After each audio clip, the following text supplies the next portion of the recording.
Hey, what's up you guys? This is Mike and welcome to my channel. This channel is for real estate entrepreneurs, independent landlords, and property management professionals, and we're all about helping you increase your rental portfolio, reducing stress, and increasing your income. So if that sounds like it applies to you, then stick around. This video is part 1 of a 6-part 101 series on how to properly purchase and acquire rental property. So the reason that I'm wearing a different shirt from the preview is that when I was editing, I found out the audio was totally busted and I had to start over from scratch. Fixed it, got a microphone stand now, so let's get started. So the first step of buying a rental property is to make sure that it's worth your time. And that starts off with mortgage research. You need to talk to a lender and figure out what exactly you can afford for the area that you're looking in. And secondly, you need to know if you're going to make money on it. We'll get to that in a second. You do this by talking to a lender. So the lender will take your tax income statements, pull your credit, and look at your bank statements and determine what it is that you're eligible for. Then if you want to start looking at homes, that's when you start calling a real estate agent. I'm a real estate agent and I often have people come up to me and ask me if they can buy a house, and I'm not a lender, so I don't know if they can buy a house.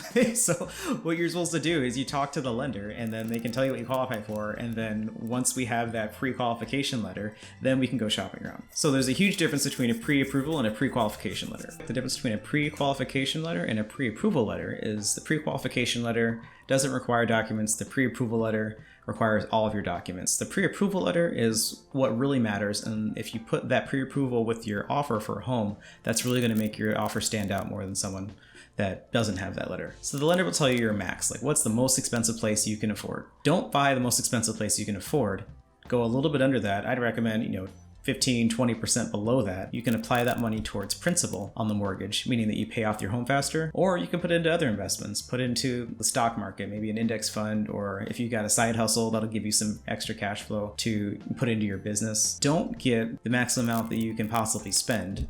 Just know that that's your number and then try to go 15-20% below that. Also remember that if you're buying this as a rental property, either something you're going to rent out in the future or immediately, when you're at the point where you want to rent it out, be prepared to cover at least 6 months of expenses. I know it sounds like a lot. I'm filming this in May 2020 and you never know what's going to happen. And so I think especially this generation is going to be more savings minded, and that's probably where I'm getting it from. I'm a lot more savings minded than I was before this whole thing happened. If you're looking for my recommendation, I recommend that you have at least 6 months of reserves just in case you can't find a tenant. 6 months of reserves meaning you should be able to pay your mortgage, insurance, and all of the other fees that are included with that for 6 months with no tenant. Okay, so now you talk to your lender and you've got the maximum amount that you can qualify for, and most importantly, you know your interest rate now. The interest rate that you qualify for is going to be good for maybe 30 days or so from the time that you get it. So during those 30 days, you want to be able to find a home, put in an offer, and then once that offer is accepted, that locks in your rate, and then you know what your mortgage payments are going to be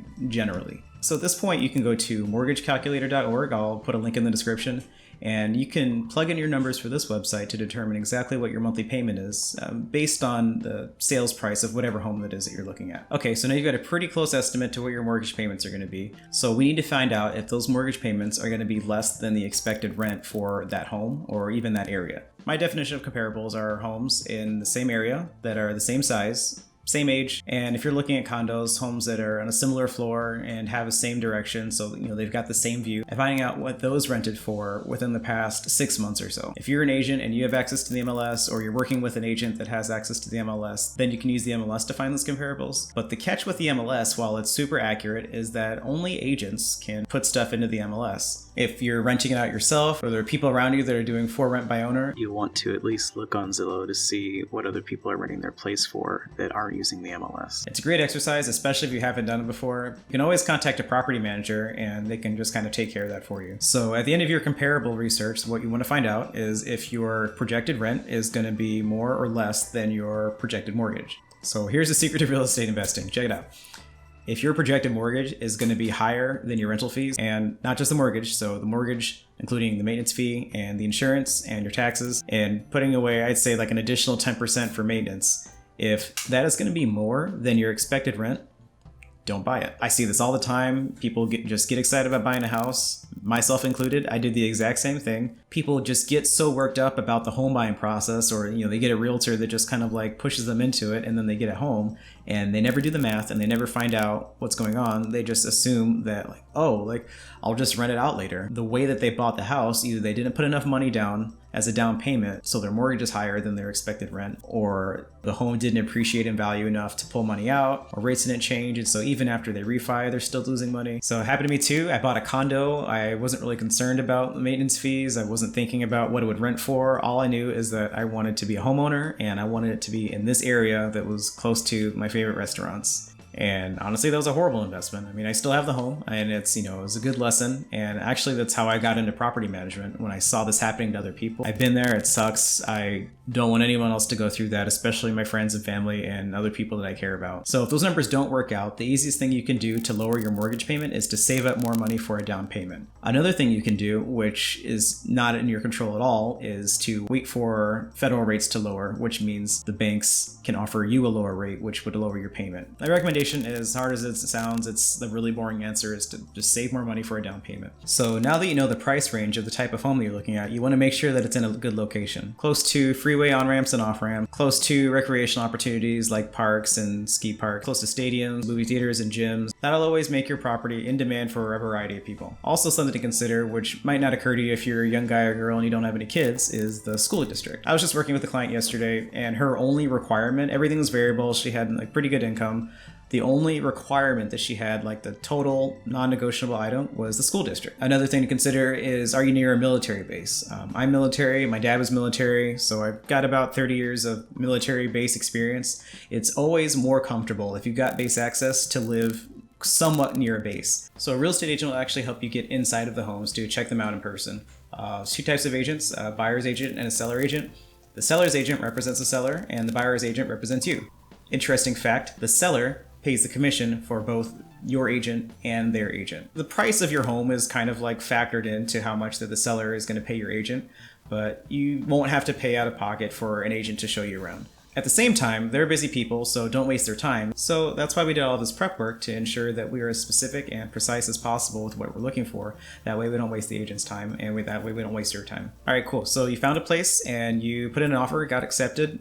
Next step is the inspection report. Pay attention to the inspection report. During the inspection period, you can still walk away from the home if you don't like anything. And I mean anything. During the inspection period, you can back out of a contract and say, I think it's too small, or I don't like the vibe in this place. But the inspection report is going to let you know if it's a sturdily built home or not. A sturdily built home with a good foundation and good structure is going to save you tens, if not hundreds of thousands of dollars in repair costs. It's going to attract renters easier. So the fewer problems that your home has, the more money you're going to save in repairs, and the more money you're going to save in vacancies, because the renter is staying there long term. So especially if you live in a city, you might be looking at condos or townhomes or apartments. I'm a condo person personally. I choose to live in a condo. But as far as rental properties, single family homes, in my opinion, are better than condos. Single family homes have lower maintenance fees, lower association fees, and 60% of single family home tenants have children. Statistically, they move less, which lowers your vacancy.